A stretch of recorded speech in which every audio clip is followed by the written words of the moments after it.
Hello and welcome to Dorki TV. Please pardon me if I end up sounding like a heavily retarded ant once again.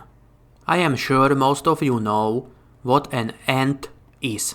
For those of you who are not familiar with that word, ants are the walking and talking trees from Lord of the Rings. Anyway, I am trying to slow down a little and make my commentary more intelligible and easier to follow.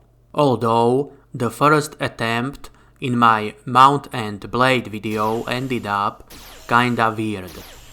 I sort of sounded like someone trying to relearn how to speak after a stroke. I definitely spoke way too slow in that video. I am not completely sure why I tend to try and record all my commentary fast, but I do have a suspicion. There is a slight chance that it has something to do with the paranoia caused by my nice and overly polite neighbors. I am sorry if you are confused right now. Of course, I am being sarcastic. They are inconsiderate assholes, pieces of shite that will take power drills to their walls at the slightest suspicion that Dorki might be attempting to record a video. There is never a better time to start making an excessive noise than when someone else living in the same building is trying to be productive, or when someone just came home from a night shift, exhausted and needs to sleep, or when someone's baby finally stopped crying and fell asleep. I do not have any children myself, but I do have some neighbors with small kids.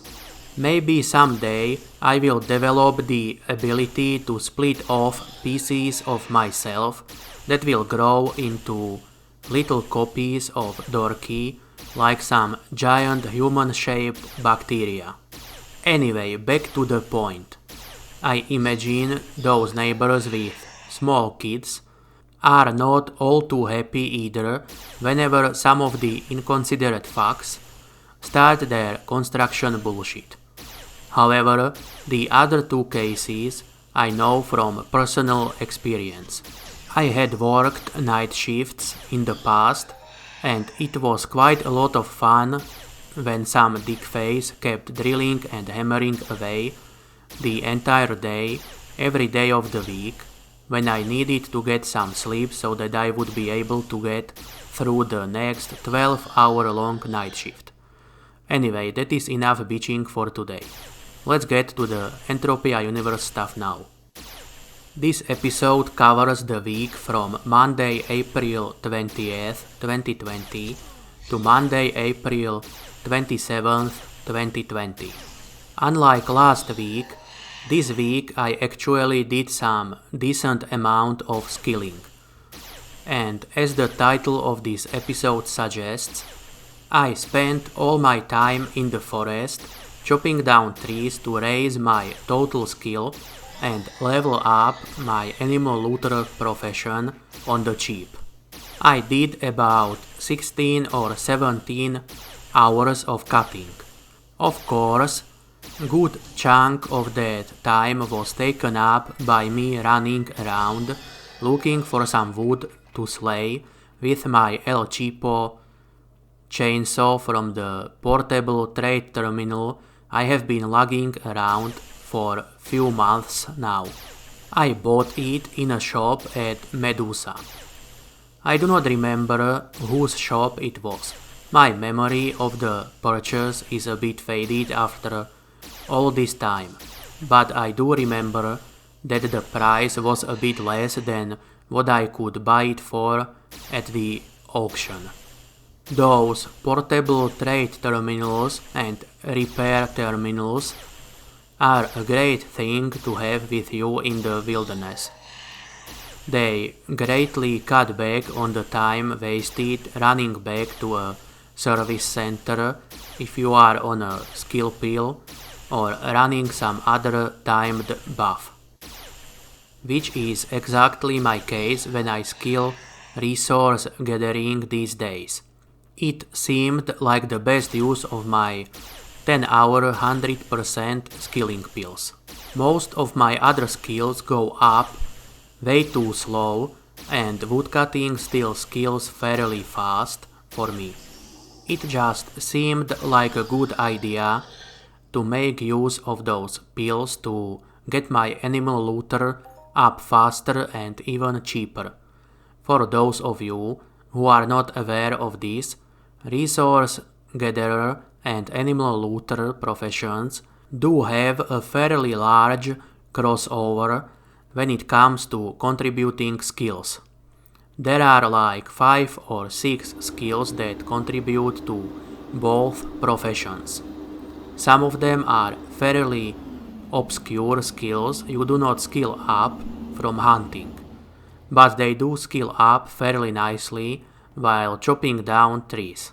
These skills are analysis, biology, and zoology.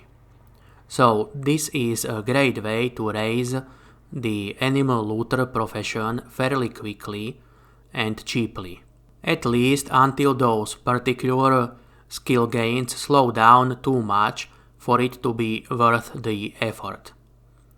Other two looter professions do skill up from this activity too.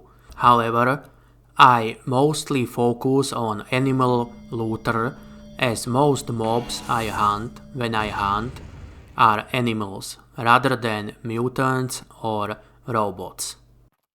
On the investment side of things, the week was a mixed bag again. The Arcadia Underground deeds and Arcadia Moon deeds did not do well. Well, technically the AUDs might have done decent. I am not entirely sure which deeds gave one of the payouts, although I think that Moon deeds only paid out once and the payout was 1 peg, while the Underground deeds paid out twice, one of the payouts being 2 peg per deed and the second one being 5 peg per deed. I only noticed that last payout today, and it was already too late to check the Hall of Fame for recent all-time highs, and I really did not feel like browsing through the entire all-time high list to check if one of them had a recent date and showed a location. I came to the conclusion that it was a big payout from the Underground deeds after I checked the info on globals from land areas under the mining category on entropialive.com. However, please do tell me in the comments below if I am wrong. Thank you in advance. Ancient Greece shares failed to pay out anything at all once again. If I remember correctly, this is the second week without a payout from them. I guess the interest in the Gorgon waves might have already died off or something. Or is the Easter mayhem still running? I would think it has already ended, but I am a bit out of the loop. I spent last 3 weeks or so all by myself in the forest. Anyway, if they keep skipping payments like this, they will probably take a very long time to sell out even at the 10 PED per share price. More than 673,600 ancient Greece shares remain unsold for now. On the other hand, Crystal Palace shares did well this time around.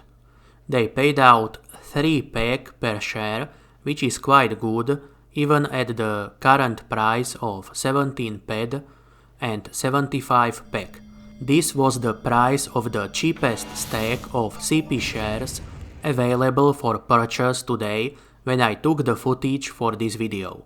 However, unlike most Mondays, The lowest priced stake was actually the biggest one up for grabs.